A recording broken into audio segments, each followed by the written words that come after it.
Assalamu alaikum everyone. I hope you all fine. Welcome to Women Fortune Tech. I'm your host Momna Khalid and today we are here third session of Unlocking Human Potential HRM Best Practice. So without further ado, I would like to invite my guest Aruj Intisar. Assalamu alaikum ma'am. Walaikum Assalam. How are you? Am I audible? Yes ma'am. Okay. Over to you Assalamualaikum ma'am. all of you. Walaikum assalam. Okay, let me share the screen. Okay.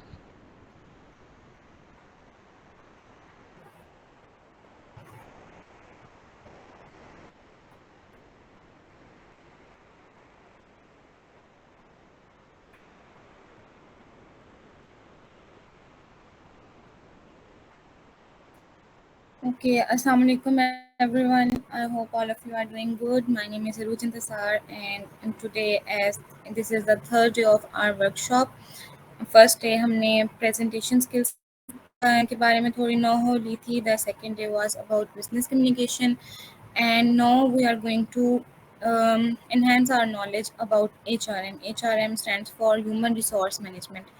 तो किसी भी business में HRM एक बहुत ही important role play करता है ये department. इसको किस तरीके से इसमें ओवरऑल स्टेप बाय स्टेप हम चीज़ें देखने की कोशिश करेंगे, समझने की कोशिश करेंगे ताकि आपका बेसिक कॉन्सेप्ट डेवलप हो सके अकॉर्डिंग टू द बुक जो कि मैंने यहाँ पे मेंशन की हुई है गैरी डेस्टर की। So let's start. सबसे पहले तो human resource management it's all about managing people. अगर हम बात करें मैनेजमेंट की और एचआरएम की तो ये दोनों इंटरकनेक्टेड और किसी भी ऑर्गेनाइजेशन के इम्पॉर्टेंट पिलर्स होते हैं। मैनेजमेंट प्रोसेस ये बेसिकली हमारे पास 5 फंक्शंस कर रहा होता है that include planning, organising, staffing, leading and controlling. Over the period of time इनको हमने 4 में POLC यानी कि planning, organising, leading and controlling में इसको कन्वर्ट कर दिया गया था डिफरेंट थ्योरीज के बाद एंड डिफरेंट authors की कोशिशों के बाद. So the human resource management, as the definition is mentioned here, it's about the policies and practices involved in carrying out the people or the human resource aspects of a management position, including इसमें अब तमाम वो चीज़ें आ जाती हैं जो starting से लेके एंडिंग तक लोगों को मैनेज करने के लिए यूज़ की जाती हैं। फॉर एग्जांपल जब आप किसी ऑर्गेनाइजेशन में जाते हैं सबसे पहले तो वो ऑर्गेनाइजेशन की HR टीम अब रिक्रूटिंग करती है। रिक्रूटिंग के बाद वो सिलेक्ट करती है। सिलेक्ट करने के बाद इंटरव्यूज़ कंडक्ट किए जाते हैं। इंटरव्यूज़ के बाद जब उनकी टेस्टिंग कर ली जाती है देन उनको ट्रेनिंग दी जाती है। फिर परफॉर्मेंस उनकी एवैल्यूएट की जाती है। उसके अकॉर्डिंगली उनको अप्रेजिंग दी जाती है परफॉर्मेंस मैनेजमेंट के बाद एंड देन इंसेंटिव्स और सो मैनी अदर टास्क जो इन सब से रेलेवेंट होते हैं उसे हम कहते हैं ये सारी HRM की डोमेन में आते हैं। सो this is the basic idea of the HRM। अब मैनेजर की आप जॉब कर रहे हैं एज एन HR तो आप वहाँ पे कौन कौन से एस्पेक्ट्स को देख सकते हैं। फर्स्ट ऑफ ऑल तो कंडक्टिंग जॉब एनालिसिस, एम्प्लॉयज़ की जॉब नेचर के बारे में पता होना चाहिए कि कौन सी जॉब करनी है। Then planning labour needs and recruiting job candidates यानी कि प्लानिंग की का भी डिपार्टमेंट इन्हीं के अंडर आता है कि लेबर्स की कौन सी नीड्स हैं जिनको फिल करने की ज़रूरत है। प्लस जो जो भी कैंडिडेट्स जिस भी पोजीशन के लिए ज़रूरी हैं उनकी रिक्रूटमेंट करना। रिक्रूटमेंट स्टैंड्स फॉर कि आप उनको गूगल फॉर्म्स के थ्रू या एप्लीकेशन फॉर्म्स के थ्रू आप लोग एड्स देते हैं न्यूज़पेपर्स में, उसके थ्रू जो रेलेवेंट कैंडिडेट्स होते हैं वो अप्लाई करते हैं तो उनको हम इस सारे प्रोसेस को रिक्रूटमेंट कहते हैं। देन सिलेक्टिंग जॉब कैंडिडेट्स जब बहुत सारे एम्प्लॉयज़ ने अप्लाई कर लेते हैं तो हम उनमें से सिलेक्ट करते हैं। सिलेक्ट उनको करते हैं जिनके चांसेस ज़्यादा होते हैं कि वो अपनी पोजीशन पे बेहतर तौर पे काम कर सकते हैं। Then orienting and training new employees as I said before कि उनको इंट्रोड्यूस कराया जाता है अपने जॉब इन्वायरमेंट के साथ, कल्चर के साथ और उनको रेलेवेंट ट्रेनिंग दी जाती है according to their job descriptions and job specifications. Then managing wages and salaries ये भी HR की डोमेन में आता है। देन प्रोवाइडिंग इंसेंटिव्स एंड बेनिफिट्स उनको प्रोवाइड करना जो कि बेहतर परफॉर्मेंस कर रहे हैं, जिनके परफॉर्मेंस मैनेजमेंट और अप्रेजल में डिफरेंट उसमें भी डोमेन्स होती हैं, उनमें वो बाकियों से बेहतर जो कैंडिडेट्स होते हैं, जो एम्प्लॉयज़ होते हैं, उनको इंसेंटिव्स प्रोवाइड किए जाते हैं in the form of extra कह सकते हैं पेंशन्स वगैरह, या फिर हेल्थ की फैसिलिटीज़ दे देना, ये इंसेंटिव्स होते हैं। देन आ जाता है अप्रेजिंग परफॉर्मेंस। अप्रेजिंग मीन्स कि उनको मोटिवेट करना, उनको उनकी डेजिग्नेशंस को उनको प्रमोशन देना। देन कम्युनिकेटिंग कि काउंसलिंग की अगर कोई नीड आ रही है या फिर इससे रेलेवेंट कोई हो। So these are the basic aspects जो कि एचआर का मैनेजर करता है। सो आपको यहाँ से ब्रीफ आइडिया हो चुका होगा कि how HRM actually works. So functions of the HR manager. HR manager क्या क्या काम करता है यहाँ पे क्लियरली मेंशन्ड है। सबसे पहले a line function. Line function means के different activities relevant to different departments होते हैं, तो उन सारों को एक प्रॉपर डायरेक्शन प्रोवाइड करना एचआर की रिस्पॉन्सिबिलिटी होती है। Because HR means human resource stands for people, तो पीपल मैनेजमेंट होती है। The second thing is coordinative function. Coordinative means के लिंक और medium between the two departments. ठीक है, एचआर के पास तमाम लोगों का डाटा होता है, तमाम रेलेवेंट इंफॉर्मेशन होती है, सो वो म्यूचुअली कोऑर्डिनेट करके एज अ फंक्शनल कंट्रोल का काम करता है। Then the staff functions, it means के असिस्ट भी करता है प्लस एडवाइस भी कर सकता है बाकी मैनेजर्स को, बिकॉज उसके पास जितनी नॉलेज होती है बाकी डिपार्टमेंट्स के हेड्स के पास इतनी नहीं होती। अगर हम इस पिक्चर को, इस फ्लो चार्ट को देखें तो यहाँ पे आपको क्लियरली नज़र आ रहा है। सबसे पहले अब ये पूरा जो फ्लो चार्ट है इसमें टॉप पे वाइस प्रेसिडेंट ऑफ एचआर है, यानी कि एक ऑर्गेनाइजेशनल चार्ट हम किसी भी अगर ऑर्गेनाइजेशन को उठा के देखते हैं तो उसमें डिफरेंट डिपार्टमेंट्स बने होते हैं, HR, finance, marketing and so on. यहाँ पे स्पेसिफिकली हम एचआर की बात कर रहे हैं, तो इसको फर्दरली किस तरीके से ये इसका ब्रांचेस हैं ये हम यहाँ पे देख रहे हैं कि सबसे पहले टॉप मैनेजमेंट में वॉइस प्रेसिडेंट होता है, देन एडमिनिस्ट्रेटिव असिस्टेंट। अब इसके अंडर डिफरेंट जो मैंने आपको बताया एचआर की जो जो डोमेन्स होती हैं, जो जो ड्यूटीज़ होती हैं, लेट्स सपोज कि सैलरी को देखने वाला मैनेजर अलग होगा, रिक्रूटमेंट का देखने वाला अलग होगा, ओरिएंटेशन एंड ट्रेनिंग वाला अलग होगा, सिमिलरली बेनिफिट्स यानी कि पेंशन्स वगैरह वो अलग होंगे, और लेबर्स से रिलेशन से रेलेवेंट मैनेजर अलग होगा। सो इस तरीके से हायरार्की इनकी बनती है। एंड दिस इज़ द ये मोस्टली लार्ज कंपनी, जो बड़ी कंपनियां होती हैं, जो स्टैब्लिश होती हैं, रिनाउंस्ड कंपनीज हैं, वहाँ पे इस तरीके का फ्लो चार्ट यूज़ किया जाता है, organisational chart. And for the small companies इस टाइप का कुछ होता है, जिसमें human resource administrative coordinator, senior human resource coordinator and human resource coordinator and office journalist 4 से 5 लोगों पे कंसिस्ट होता है। Okay, so the book that I have referred, इसका मेन थीम ये है कि एचआर मैनेजमेंट की रिस्पॉन्सिबिलिटी होती है ताकि वो तमाम मैनेजर्स को डायरेक्ट कर सके, उनकी जो भी उनको इन्फॉर्मेशन नीड है वो प्रोवाइड कर सके, प्लान्स एंड कॉन्ट्रीब्यूशंस जिस भी अंदाज में वो प्रोवाइड कर सकते हैं वो करते हैं, प्लस परफॉर्मेंस को एवल्यूट करते हैं, सो दैट कि जो लार्ज और जो बिग गोल्स हैं, जो विजन है और जो मिशन है किसी भी कंपनी का, किसी ऑर्गेनाइजेशन का, उसको अचीव किया जा सके with more effectively and efficiently. Then it also helps in the decision making process and also in the legal implications. So we're going forward towards strategic management process. Strategic management process is basically, it is a process कि आप organisation में देखते हैं कि इसकी mission क्या है, इसका विजन क्या है। मिशन और विजन ये दो चीज़ें बहुत इंपॉर्टेंट होती हैं, ये किसी कंपनी के लिए नहीं बल्कि एक इंसान के लिए, एक ह्यूमन बीइंग के लिए। एज अ स्टूडेंट अगर आप देखें अपने आप को, तो आप अपने आप को नेक्स्ट 5 ईयर्स में क्या देखते हैं, आप खुद को नेक्स्ट 10 ईयर्स में क्या देखते हैं। ये जो आप सब एक फ्यूचरिस्टिक और एक ड्रीमी सा माइंडसेट अपना बनाते हैं, that I want to become a doctor या फिर I want to become a lecturer after 10 years और समथिंग लाइक दैट, कुछ भी आप जो भी अपने माइंड में एक विजन बनाते हैं जिसके बारे में आपको पता नहीं है कि वो आप अकम्प्लिश कर पाओगे या नहीं कर पाओगे, but you have a blur सा एक अपने माइंड में पर्सपेक्टिव, सो उसको हम बोलते हैं आपकी विजन स्टेटमेंट। तो आज हमारा एक लेक्चर था, मैं जैसे कि आप सबको पता है 7th सेमेस्टर की स्टूडेंट हूँ बिजनेस एडमिनिस्ट्रेशन की। So today I was attending a lecture जो कि हमारा बिजनेस पॉलिसी का था। तो my instructor she told us कि आप अपनी विजनरी स्टेटमेंट और मिशनरी स्टेटमेंट्स बना के लिखें। तो विजनरी स्टेटमेंट इतनी इम्पैक्टफुल है। शी टोल्ड अस दैट कि मैनिफेस्टेशन का आजकल बहुत ज़्यादा इस चीज़ पे चर्चा की जा रही है, प्लस इस पे काफ़ी रिसर्च भी की जा रही है कि आप जो मैनिफेस्ट करते हैं, आप जो अपने माइंडसेट में अपने गोल से रेलेवेंट जो कुछ भी मैनिफेस्ट करते हैं या फिर उसको लेके आप एक पेपर पे लिख लेते हैं, तो यूनिवर्स वो सारी एनर्जी कैच करता है एंड इवेंचुअली एक टाइम ऐसा आता है कि आपको वो चीज़ें वाकई रियलिस्टिकली होती नज़र आ रही हैं। प्लस ये तो मोस्ट इम्पॉर्टेंट भी कि एफर्ट्स तो ज़रूरी है ना, उसे तो डिनाई नहीं किया जा सकता, बट आपकी यूनिवर्स आपकी एनर्जी को कैच करता है। So out of the box आ रही हूँ मैं, बट आप सबको अपने माइंड सेट्स को पॉजिटिव एनर्जी के टूवर्ड्स अट्रैक्ट करवाना है, ताकि जो आपके गोल्स हैं, जो आपके मिशंस हैं, बिकॉज थिंग्स जो आप थिंक करते हो वो थिंग्स में कन्वर्ट होती है। So be positive, think positive and जितना दूसरों के लिए आसानियाँ कर सकते हैं करें।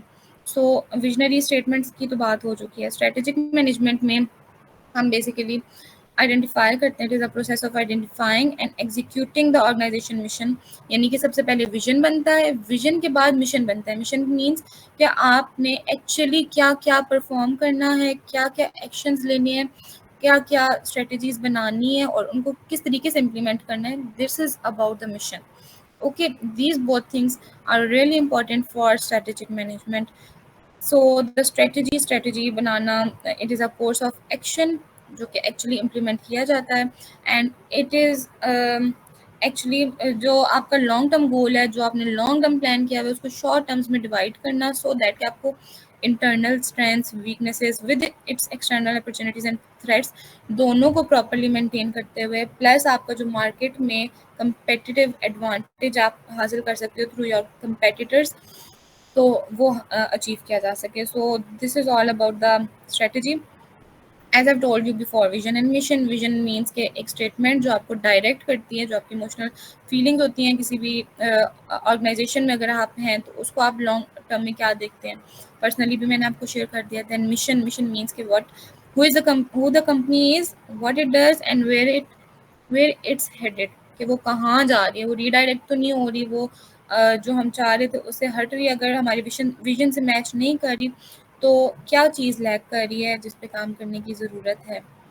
सो अच्छा, फिर इस चीज़ के लिए क्या किया जाता है जब आप अपनी गोल्स के टुवर्ड्स जा रहे होते हैं, जब आप स्ट्रेटेजिक मैनेजमेंट कर रहे होते हैं, आप स्वॉट एनालिसिस करते हैं। आप पर्सनली भी चेक करें तो आपको पता होना चाहिए कि what are your strengths, what are your weaknesses, opportunities and threats. whenever you go for an interview, तो वो वहाँ पे लाजमी एक क्वेश्चन पूछते हैं। So all the participants, I'll surely share you कि आप अपना स्ट्रेंथ्स, अपनी वीकनेसेस, अपॉर्चुनिटीज, थ्रेट्स को आइडेंटिफाई करने की कोशिश करें।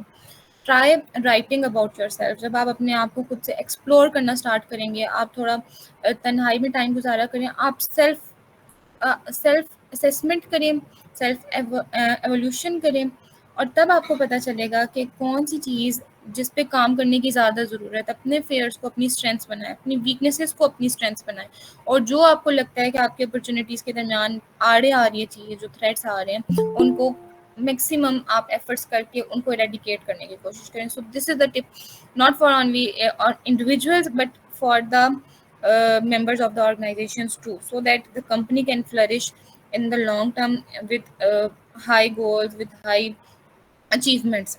So the SWOT analysis, it's included in the strategic management process.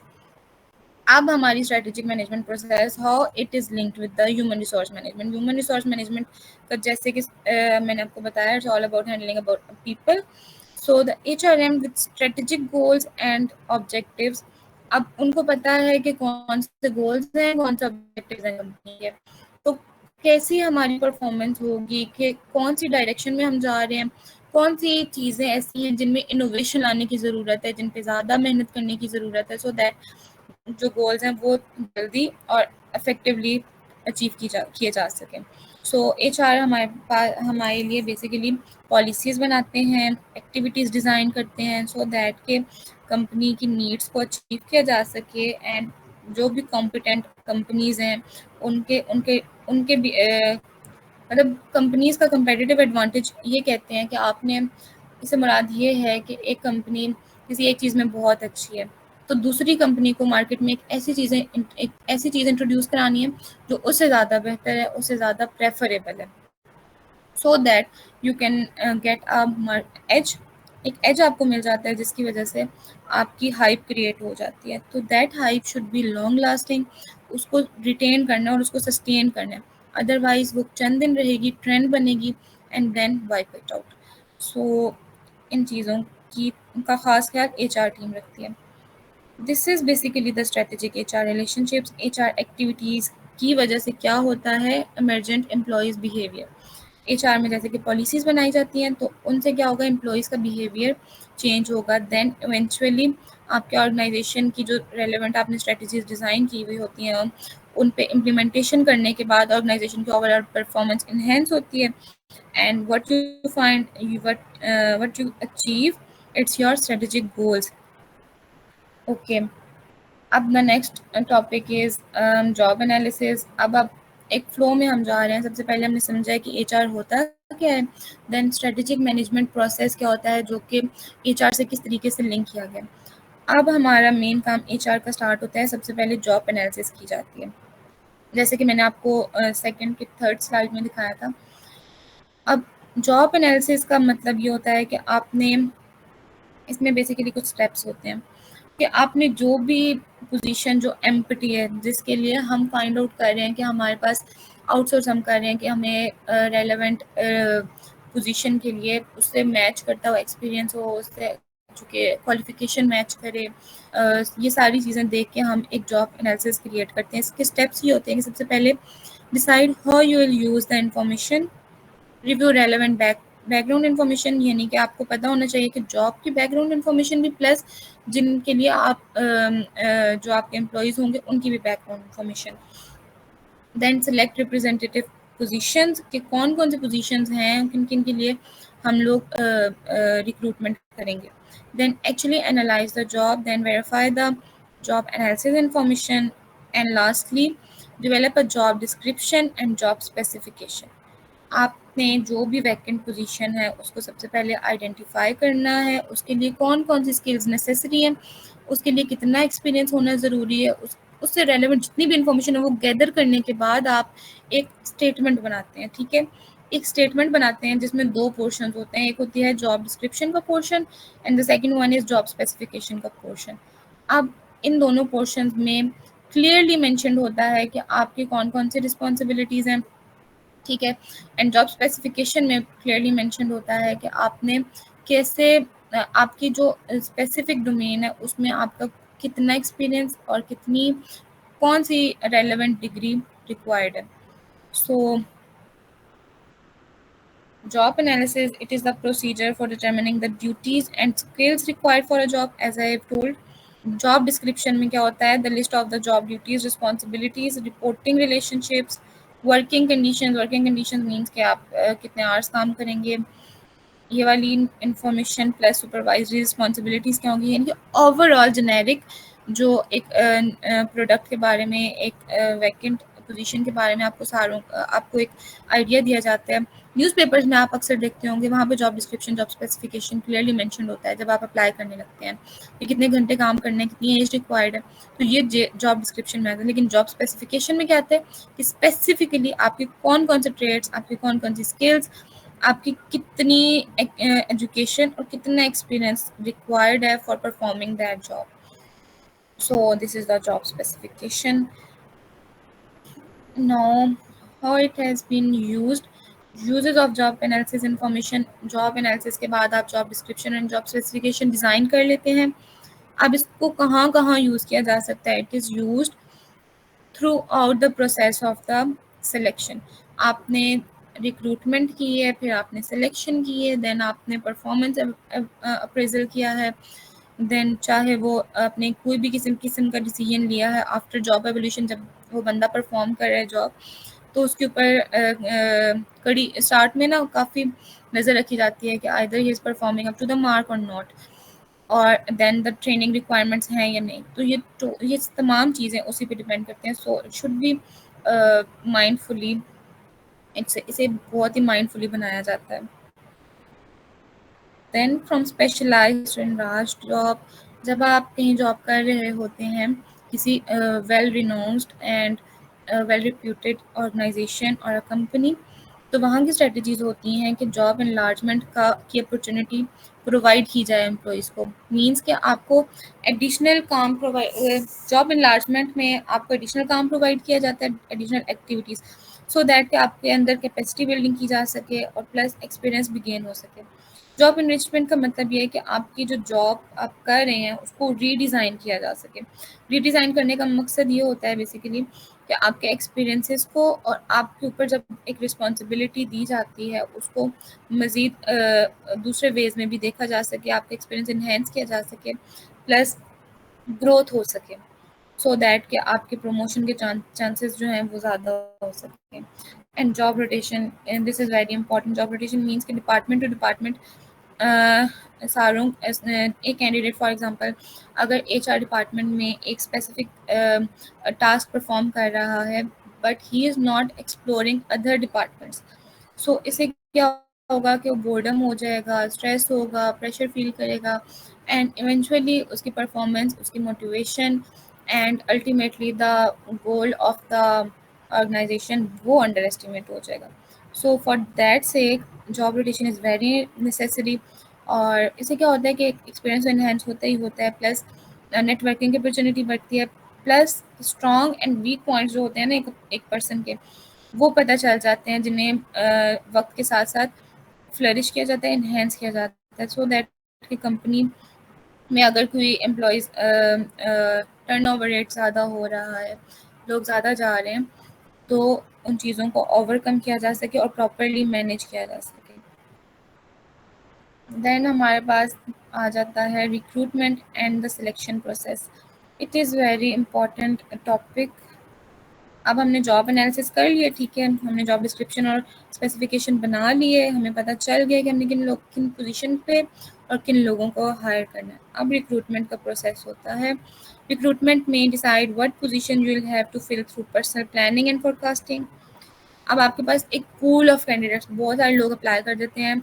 अब चाहे वो एक्सटर्नल हों, एक्सटर्नली कहीं से आ रहे हैं, इंटरनली किसी लिंक के थ्रू आ रहे हैं, तो एप्लीकेशन फॉर्म्स बनाए जाते हैं जिनकी इनिशियली स्क्रीनिंग की जाती है, जिसमें मोस्टली सीवीज़ को भी अटैच किया जाता है.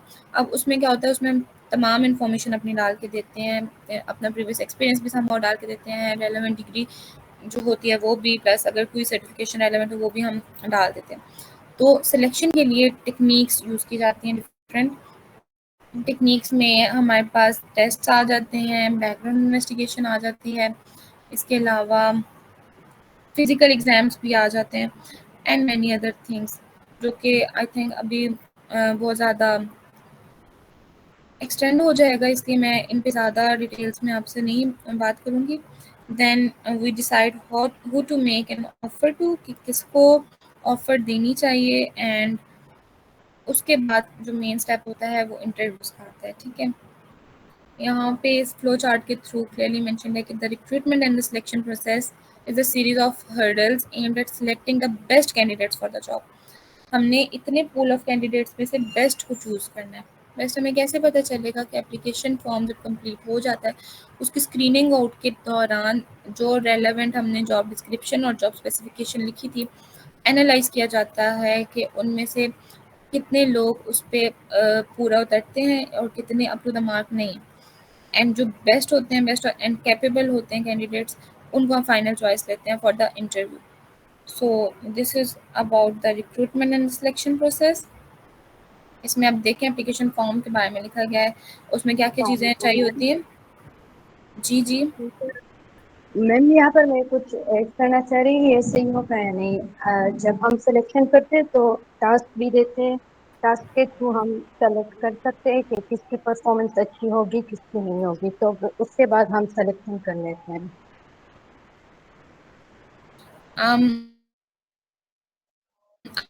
आते हैं तो हम क्या करते हैं?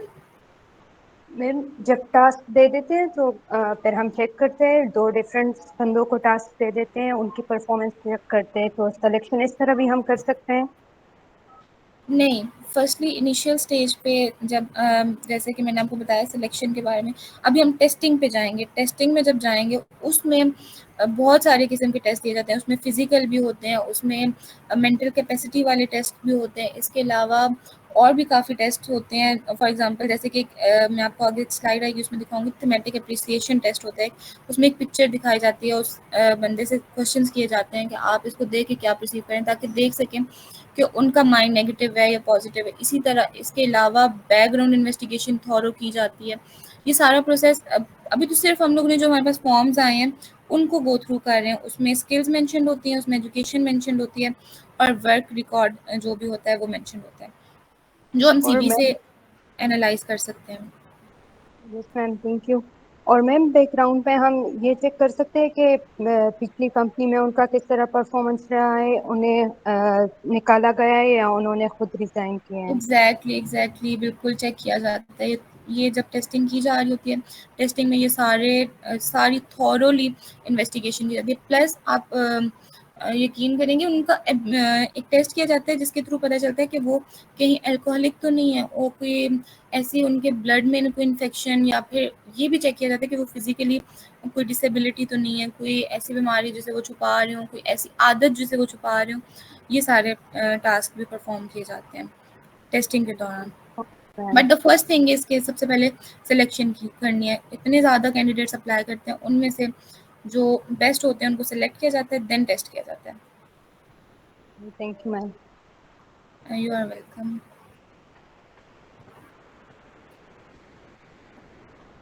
ओके,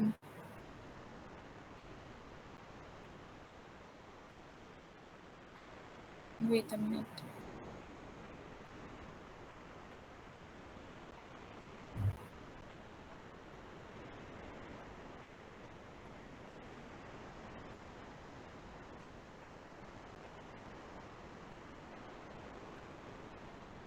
ओके, एप्लीकेशन फॉर्म्स के बारे में आपको बता दिया। Then uses of information from the applicants, applicant से जो इन्फॉर्मेशन आई है उसको क्रिटिकली एनालाइज किया जाता है। देन द उनसे एक कंक्लूजन ड्रॉ किया जाता है कि उसके प्रीवियस एक्सपीरियंसेस को देख के और ग्रोथ को देख के कि how it can help our organisation and our company growth. ठीक है, और उनकी स्टेबिलिटी को भी देखा जाता है, जैसे कि अभी इन्होंने क्वेश्चन किया था। देन प्रिडिक्ट किया जाता है कि आइदर वो हमारी कंपनी की सक्सेस में कंट्रीब्यूट करेगा या नहीं करेगा। सो सिलेक्शन का हमारा process, why careful selection is important. ये इसलिए इम्पॉर्टेंट है क्योंकि अगर आप राइट स्किल्स एंड एट्रीब्यूट्स को नहीं एनालाइज करेंगे तो क्या हो सकता है आपकी इस रॉन्ग डिसीजन की वजह से ओवरऑल जो इंटेग्रिटी होती है, ओवरऑल जो एक कंपनी की रेपुटेशन होती है, वो उस पर क्वेश्चन आ सकता है। सो अच्छा, सिलेक्शन का ये थोड़ा सा हायरिंग का प्रोसेस सम कॉस्टली भी होता है, बट अगर रेलेवेंट एक्सपीरियंस वाली एचआर टीम मौजूद हो तो इसको कॉम्पिटेंटली और काफ़ी एफिशिएंटली भी परफॉर्म किया जाता है। टेस्टिंग आ गया है, जैसे कि मैंने आपको बताया था। I show you the picture. Testing, अब डिफरेंट टाइप्स के टेस्ट होते हैं। यहाँ पे जो मेंशन्ड है मैंने किया है sample picture card from thematic appreciation test. इस टाइप के टेस्ट किए जाते हैं। अब पूछा जाता है कि how do you interpret this picture. अक्सर आर्मी के लिए अप्लाई जो लोग करते हैं उनसे भी इस किस्म के टेस्ट लिए जाते हैं। एक डिफरेंट सी पिक्चर सिनेरियो दिखाया जाता है, उसे चेक किया जाता है कि उस बंदे का माइंडसेट कैसा है, वो क्या उसकी थॉट्स हैं और नेगेटिव माइंडसेट तो नहीं है। ख़ास तौर पे जो सिक्योरिटी वाली जॉब्स होती हैं ना, उनमें ये किया जाता है। Then types of test, test of cognitive abilities, इसमें इंटेलिजेंस का टेस्ट किया जाता है, एप्टीट्यूड का टेस्ट किया जाता है। ये सिलेक्शन के बाद हो रहा है सब, ठीक है। अब इंटेलिजेंस का टेस्ट, इसमें उनकी मेमोरी शार्प होनी चाहिए, वोकेबलरी, वर्बल फ्लुएंसी कितनी है, न्यूमेरिकल एबिलिटी कितनी है, डिपेंड्स ऑन द जॉब। जैसे कि हमने बताया था जॉब डिस्क्रिप्शन और वो जॉब एनालिसिस पहले करके रखा हुआ था ना, उससे पता चल गया कि किस किस्म का टेस्ट कंडक्ट करना है। देन एप्टीट्यूड टेस्ट के उस बंदे की इंडक्टिव और डिडक्टिव रीजनिंग में वो कैसा है। इसके अलावा अगेन वर्बल कंप्रीहेंशन उसकी कैसी है। सो और भी टाइप्स हैं काफ़ी सारी, जैसे कि टेस्ट ऑफ मोटर एबिलिटीज़, इसमें आ जाता है कि मतलब उनकी साइकोलॉजी से रेलेवेंट टेस्ट होता है ये। Then test of physical abilities, body coordination कितनी है, स्टेमिना कितना है, जैसे कि सम जॉब्स ऐसी होती हैं पुलिस में हो गए या फिर आर्मी में, एयरफोर्स में, फोर्सेस में, उसमें स्टेमिना के चेक किया जाता है रनिंग के through. Dynamic strength, static strength, इस टाइप के टेस्ट होते हैं। अच्छा, ये एग्जांपल्स ऑफ वेबसाइट्स हैं जिसमें किस किस्म के टेस्ट और जो मोस्टली यूज़ किए जाते हैं ना टेस्ट, चाहे वो आप किसी भी जनरल जॉब के लिए कर रहे हैं, स्पेसिफिकली किसी ऑर्गेनाइजेशन में करना चाह रहे हैं, तो उससे रेलेवेंट तमाम इन वेबसाइट से मिल सकते हैं। आप मुझे याद करा दीजिएगा मिस्टर हामिद के थ्रू कि मैं आपको ये शेयर कर दूँ स्लाइड्स, सो दैट कि आप लोग गो थ्रू कर लें, आपको आगे जाके इंशाल्लाह फ्यूचर में ये काफ़ी काम आएंगी वेबसाइट्स।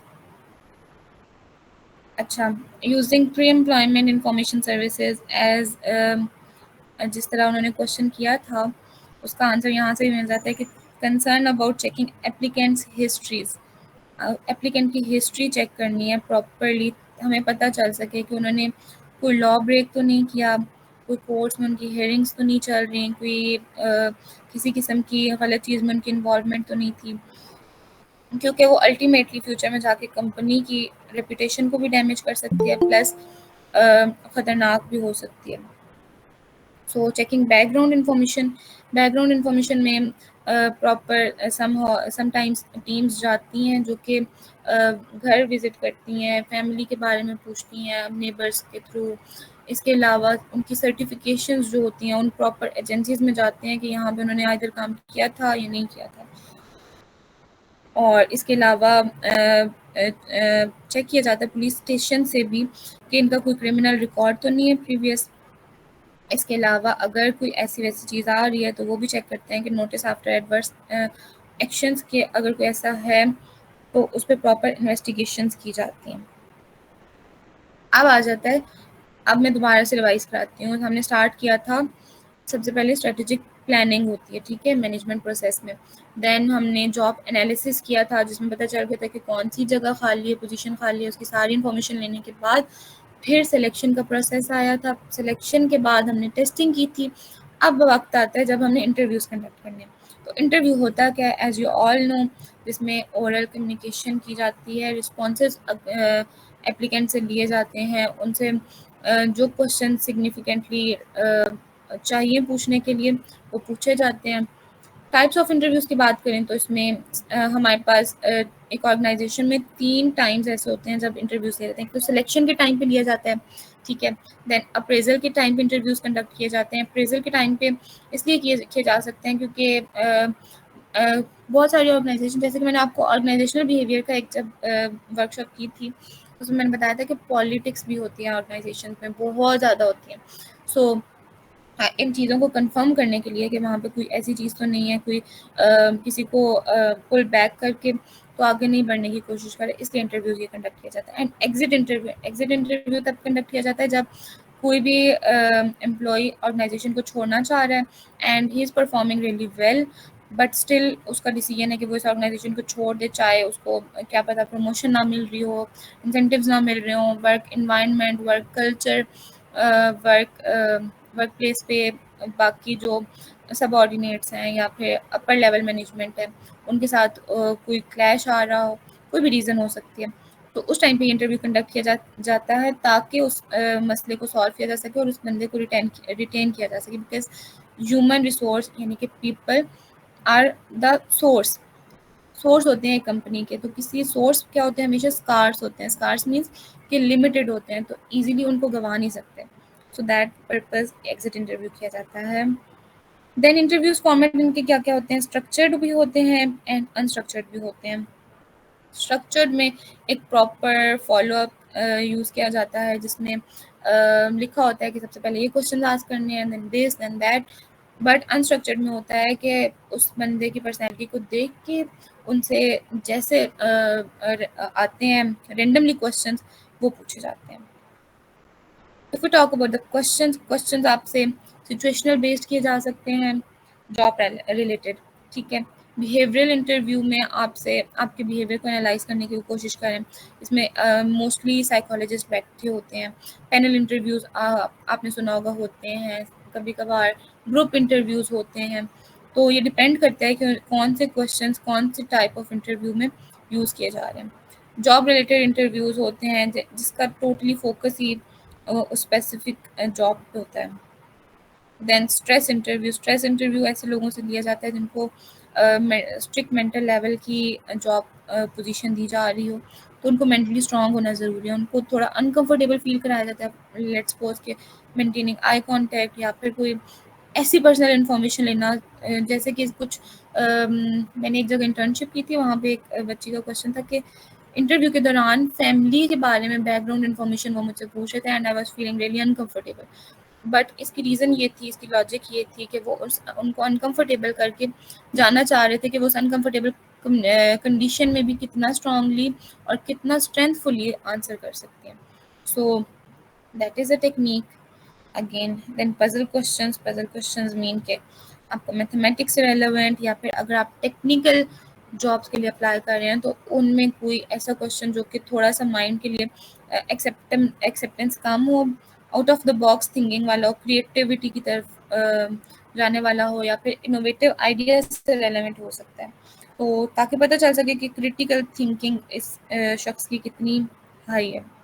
ठीक है, आफ्टर दैट अब आपने इंटरव्यूज़ कंडक्ट कर लिए हैं, अब आपने एम्प्लॉय की ट्रेनिंग करनी है। अब वो सबसे पहले हमारे पास क्या थे, वो कैंडिडेट्स थे, कैंडिडेट से एप्लीकेंट बने, एप्लीकेंट से अब वो हमारे एम्प्लॉय बन चुके हैं, हमने उन्हें हायर कर लिया।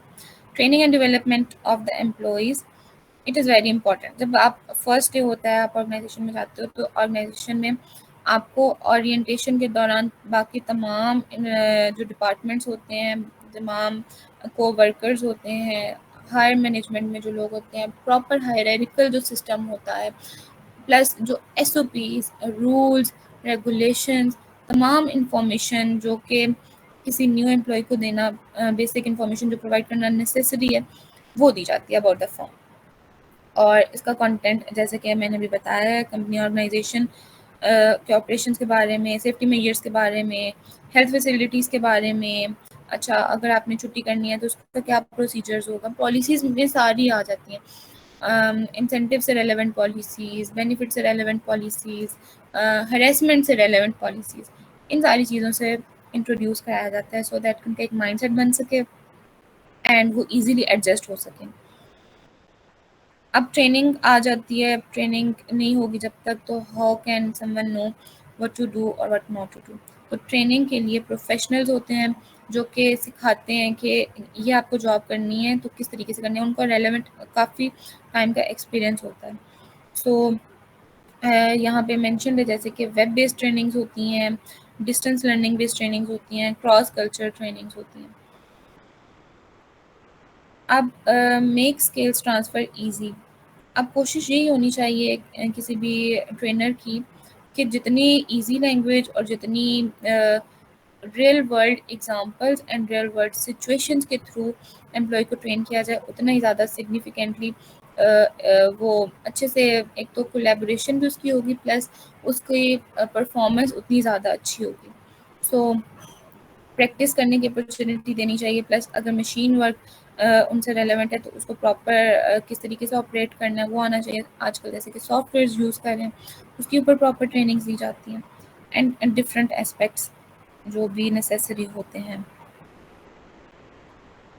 Most importantly motivate the learner.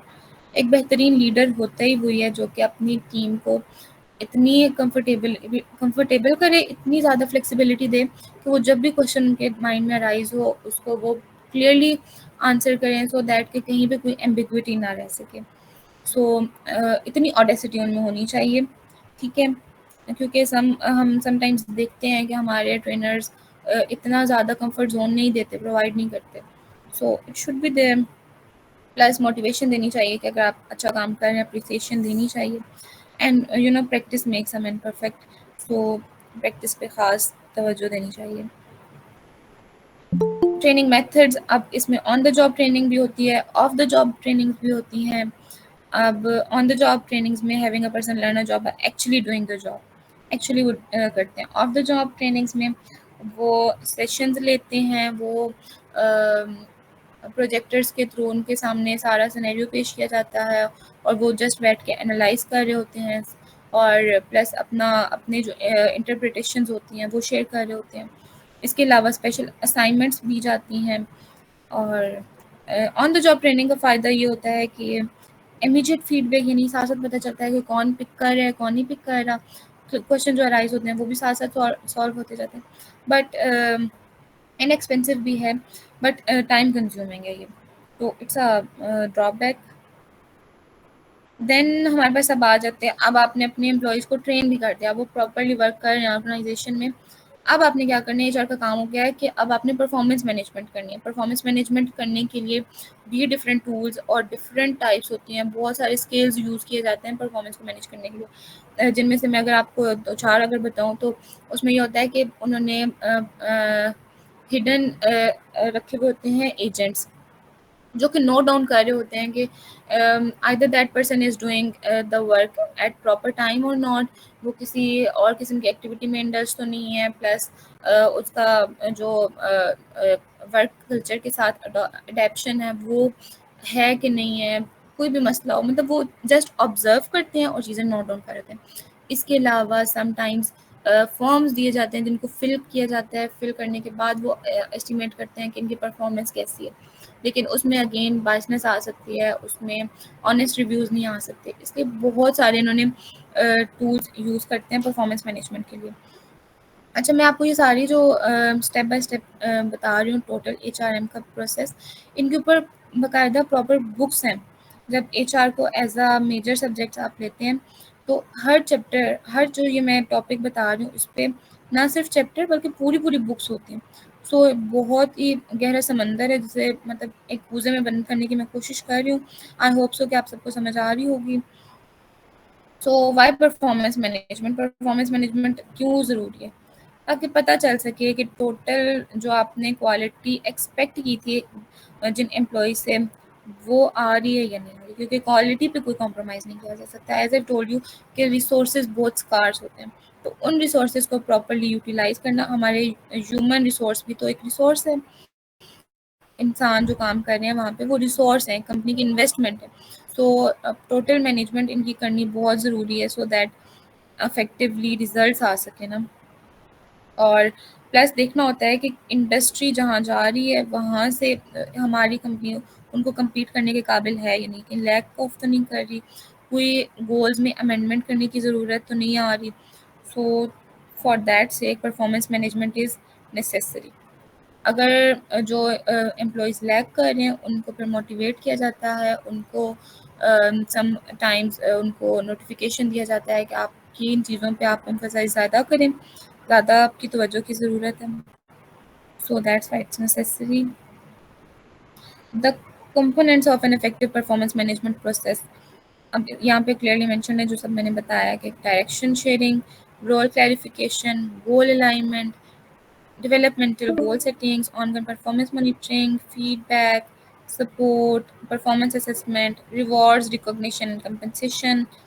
ये most of all है, reward, recognition and compensation, जो कि एज एन अप्रेजल दी जाती है जब आप परफॉर्मेंस मैनेजमेंट कर लेते हैं। So that's all from my side. I haven't take your much time.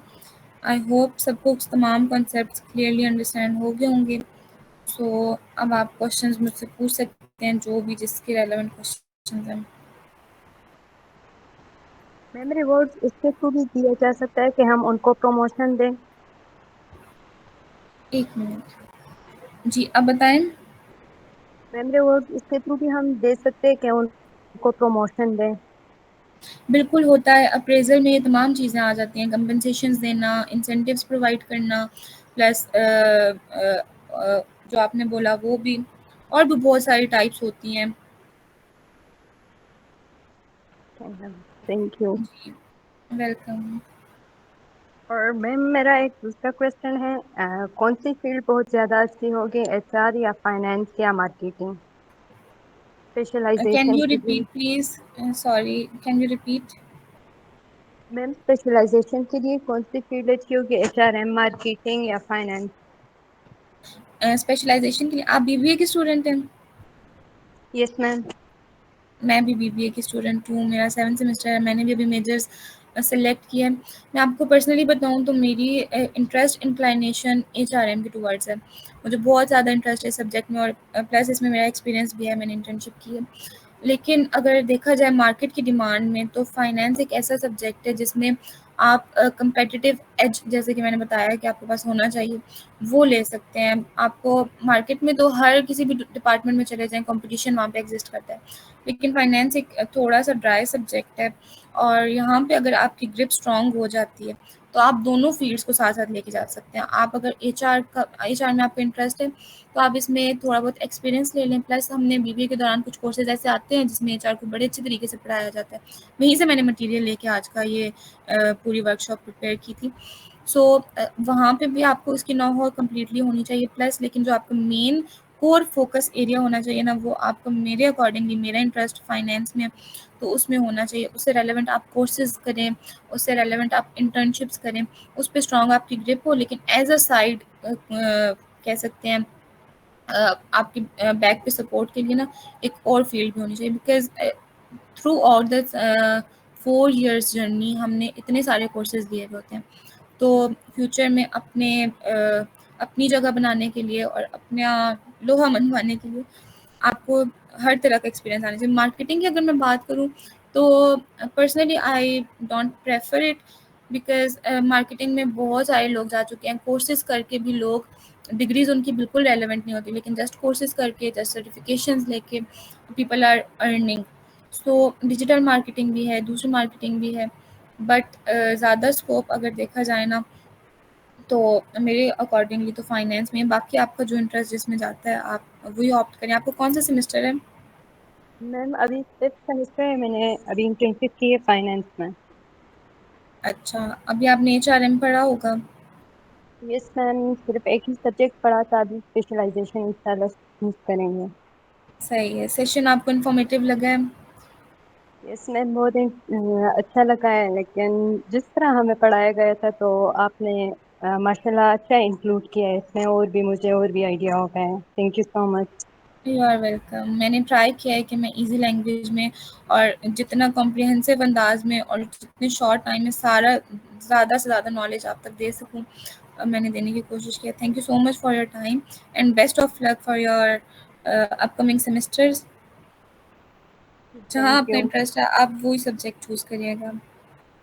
Okay ma'am, thank you, जज़ाकल्लाह। यू आर वेलकम, बारकल्ला। Thank you Ayesha Reshma. और किसी का कोई क्वेश्चन है तो प्लीज़ पूछें।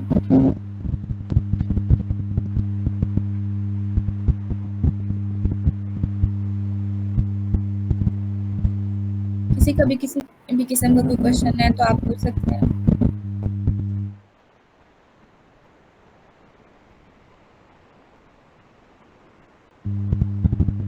ओके, आई थिंक किसी का कोई क्वेश्चन नहीं है। किसी ने अपने कोई रिमार्क्स शेयर करने हैं, कोई थॉट शेयर करनी है, कोई इन्फॉर्मेशन शेयर करनी है? देखिए, मैं आपसे एक बात ऐड ऑन करना चाहूँगी जितने भी पार्टिसिपेंट्स हैं, कि इट्स अ बेस्ट प्लेटफॉर्म। जब भी आप कोई सेशन ज्वाइन करते हैं तो वहाँ पे ज़्यादा से ज़्यादा कंट्रीब्यूट करने की कोशिश किया करें, बिकॉज नेटवर्किंग अपॉर्चुनिटी ये होती है जो कि फ्यूचर में जाके आपको बहुत काम आएगी। प्लस आई सजेस्ट यू कि आप सब अपनी लिंक्डइन प्रोफाइल्स को अपडेट करें। वहाँ पे आपको डिफरेंट अपॉर्चुनिटीज़ मिलेंगी एज ऑल आर स्टूडेंट्स। मैं खुद भी स्टूडेंट हूँ, तो अभी से ही आप अपना पोर्टफोलियो बिल्डअप करना स्टार्ट करें। इस तरह के सेशंस कंडक्ट भी करें, लें भी। कंडक्ट आप करेंगे तो आपको कॉन्फिडेंस अल्टीमेटली बूस्ट अप होगा और कम्युनिकेशन स्किल्स आपकी स्ट्रांग होंगी। एंड पार्टिसिपेट करें। And thank you so much for the time. I ma'am think यहाँ पर होस्ट हमें एंड करना चाहिए। जी उरूज। मैम यहाँ पर मैं कुछ ऐड करना चाहती हूँ कि इंटरव्यू के लिए जब हम जाते हैं तो ड्रेसिंग भी हमारी मैटर करती है, हम किस तरह कलर्स पहने, तो ये भी इंक्लूड होना चाहिए इसमें। बिल्कुल ऐसे ही है, ऐसे ही है। आपने कल जो मैंने सेशन लिया था, आई थिंक आप नहीं थी उसमें, यस नहीं मैम, परसों वो वाला। मैंने देखा था। अच्छा, उसमें पर्सनैलिटी डेवलपमेंट में मैंने मेंशन किया था कि आपका ड्रेस ऐसे होना चाहिए, कलर्स आपने ऐसे चूज़ करने हैं, प्लस आपको एक तो प्रोफेशनल टोन होनी चाहिए, plus the first impression is the last impression. तो उसमें और भी चीज़ें आ जाती हैं, और बॉडी लैंग्वेज, और आप आई कॉन्टैक्ट मेंटेन कर रहे हैं या नहीं कर रहे, प्लस हैंडशेक अगर कर रहे हैं तो वो फर्म है या नहीं है। सो दीज जेस्चर्स ये बहुत ज़्यादा इंपॉर्टेंट है, और ये वाकई कंट्रीब्यूट करते हैं।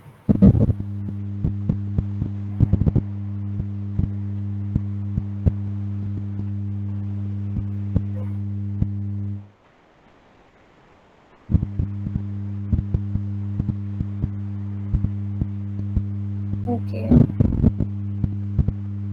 So thank you all for the time, and thank you, Mr. Hamid, for giving us the opportunity to learn together. And I wish you all a very best of luck for your future. Keep growing, keep rising. Thank you.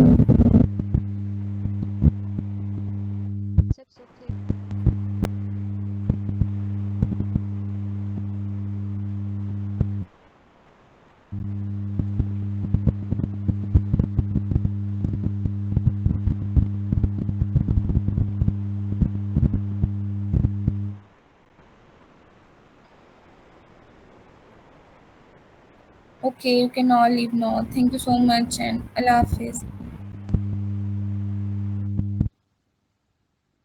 So, who want to join our platform, they can email our number and womanfortunetech@gmail.com also. So we should end this session. Thank you so much for today coming.